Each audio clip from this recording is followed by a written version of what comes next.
Breaking news from New Orleans. The FBI is looking into the background of a Texas man who rammed a rented truck into a crowd. At least 15 people have been killed. The FBI calling it an act of terrorism. KTLA 5's Annie Rose Ramos live in studio with the latest details. Annie Rose, good morning. Megan, Chris, lots to cover here after an alleged terrorist driving a rented white pickup truck up Canal Street, jumps the curb at the entrance of Bourbon Street, gets over a police car and onto the sidewalk. And this morning we are learning his truck wasn't his only weapon. He also had a firearm and an explosive device. But before we show you some of these images from last night, we want to warn you, they may be disturbing.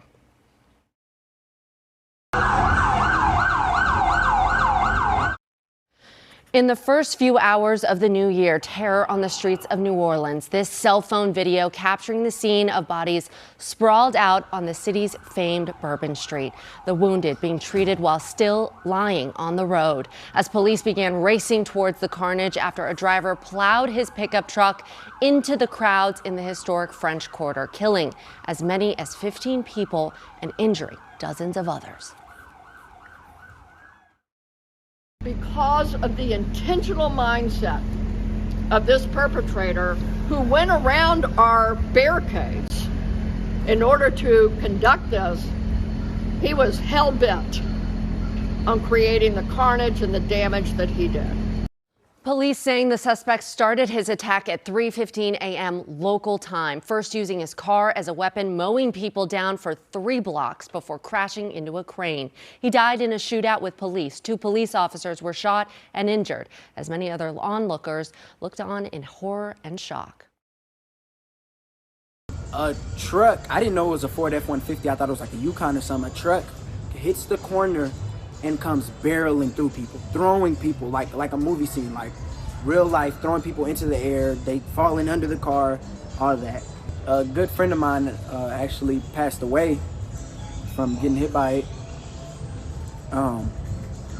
And you know the little divots in the wall just like this?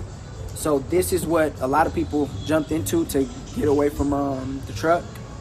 After it gets past us, the guy, I didn't know it was a terrorist, but the guy ends up getting out and shooting people. Like he had ARs and bombs and all that, man. But the aftermath was really what got me. Like bodies all up and down the street. Everybody screaming and hollering. You look down, you see somebody doing CPR. You look around, people crying on the floor.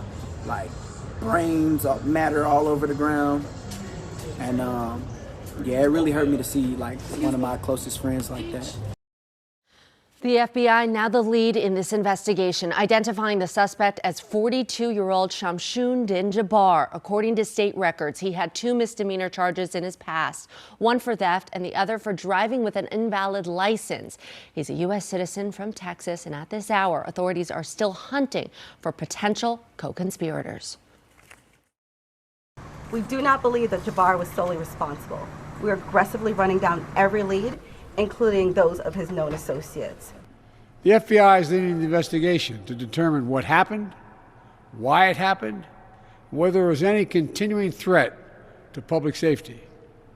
Here's what we know so far. The FBI has reported to me the killer was an American citizen, born in Texas. He served in the United States Army on active duty for many years. He also served in the Army Reserve until a few years ago. The FBI also reported to me that mere hours before the attack, he posted videos on social media indicating that he was inspired by ISIS, expressing a desire to kill.